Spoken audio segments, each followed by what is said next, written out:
I hear people say it every single day that you don't learn how to do hair in hair school, that you didn't learn enough in hair school. All of these things, and I brought Debbie, no, sorry, Miss Jane, I'm so sorry. Miss Jane as a eye-catching tool.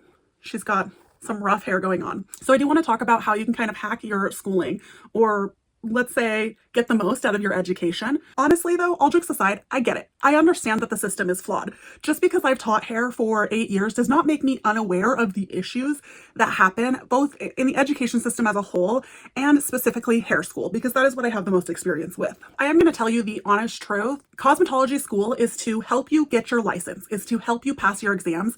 It is not really to teach you how to do hair, but there are some tips and tricks that you can implement to make sure that when you're done with hair school, you have a good baseline and you have at least some knowledge that you didn't feel like you got through school and learned nothing. Let's get into it. Let's talk a little bit about how to actually get your money's worth. Now, in another video, I actually talked about what you need to do to pick your school and a few facts that people don't always tell you about hair school. I'm going to link that in, I don't know, a corner up above. So if you're interested in that, I'll send you that way. The hard truth is your hair school is essentially to give you that little piece of paper that says, I am licensed to do hair in this state, right? And essentially that license teaches you about sanitation. It teaches you some of the basics, but it's not really about, I can do a flawless balayage on anyone. Think of it like this. Your cosmetology school is like getting a passport, right? It doesn't mean that you're traveling. It means that you have the ability to travel foreignly, right? Out of country. The travel itself is the actual skill. And maybe that analogy doesn't make sense to you. It made sense to me. There's a difference between getting the passport, getting the license, than there is actually completing the skill, which is why I have told people this so many times. The amount of people that graduate, and frankly, I'm like, they will never do hair. I got some stories. Like, there are tons of people that graduate that I'm like, they will never, ever step foot in a salon, ever. It happens all the time. So I know that this makes it sound really discouraging. So I do want to talk about how you can kind of hack your schooling, or let's say get the most out of your education, because it's all well and good to say, oh, it's just about getting your license, which is still true.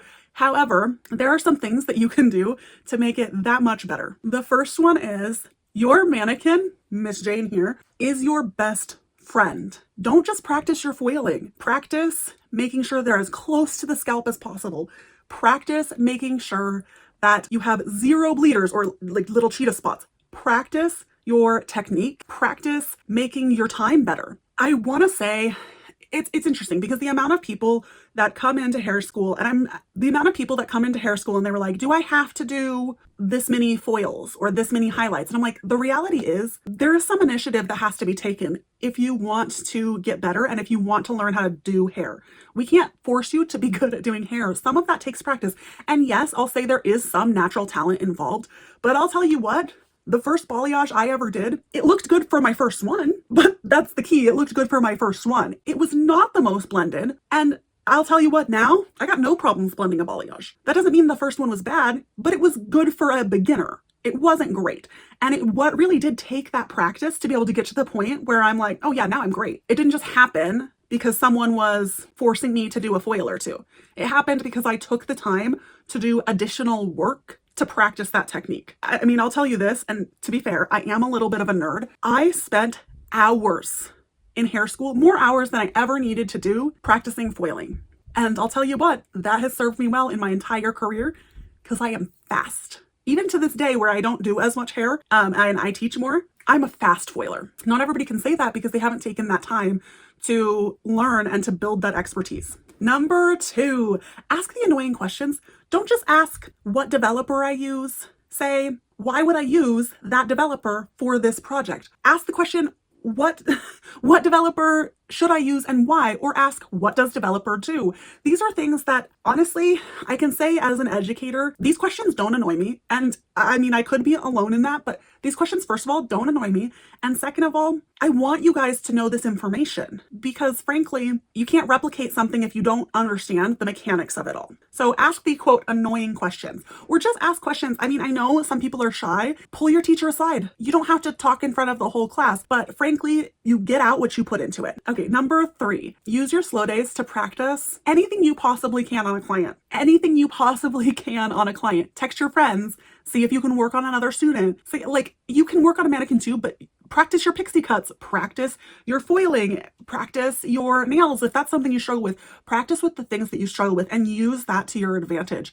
I'll tell you what, right now, maybe this is different at the school that you go to or the school that you're considering attending, but typically, if you're not working on something, they don't want you at the school. So utilize that. Don't just do another updo because it's the easiest thing that you can possibly do. Practice the things that you struggle with because that's the only way you're going to get better.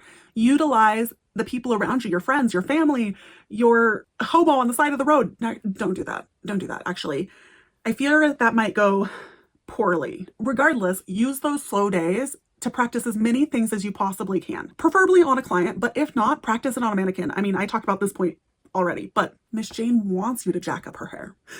She doesn't.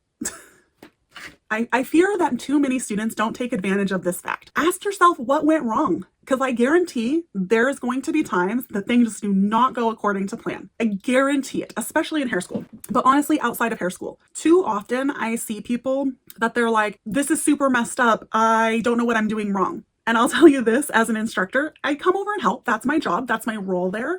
That's what I want to do. However, so many times I've walked over and started to help, and then the student wanders off. I mean, yeah, I am demonstrating. So I have the shears in my hand, I have the comb in my hand, and I'm demonstrating what to do, right? I'm demonstrating it so you can learn. I don't need to know how to do this. I already know how. So take a moment to ask yourself, okay, why is it looking like that? Why is my color splotchy? Why didn't the color take?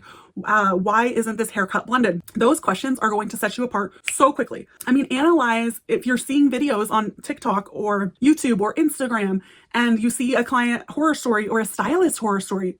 Stop, pause it, because I mean, it's a little easier to separate yourself from a situation that's not, right in front of you, and ask yourself, what did they do wrong and what could you do better? Like if you were doing this, how would you approach this situation, or how would you fix it, or ask yourself these questions. It gets you in that mindset. I think that it's really easy to tell the stylists that stopped learning the moment they got out of school. It's so easy to tell. Let me tell you, I worked at Great Clips. I'm not going to say everybody there was bad, but there were a few stylists that I'm not even positive that they learned anything in school at all.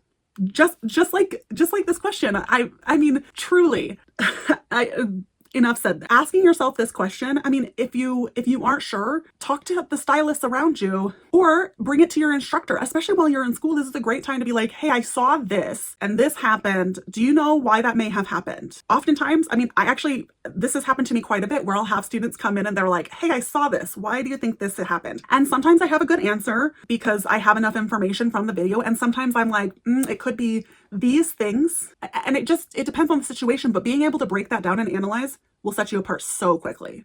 I mean, school truly does give you the tools, but you build the house. They hand you a hammer and they're like, sink or swim, bro. I mean, I get it. I get that it's a lot. That's the reality of it. And the education system is broken, but frankly, let's make the best out of a poor situation. If you're a cosmetology student and you're feeling stuck, or a beauty school student, nails, skin, hair, comment down below something that you maybe have struggled with in hair school or something that you're stuck with, and maybe we can help each other out, build a little bit of a community. Thanks for watching. I appreciate your time. Licensing is just the beginning, and I think that that's something that too many people forget because it's easy to forget that. So thanks for watching. Bye.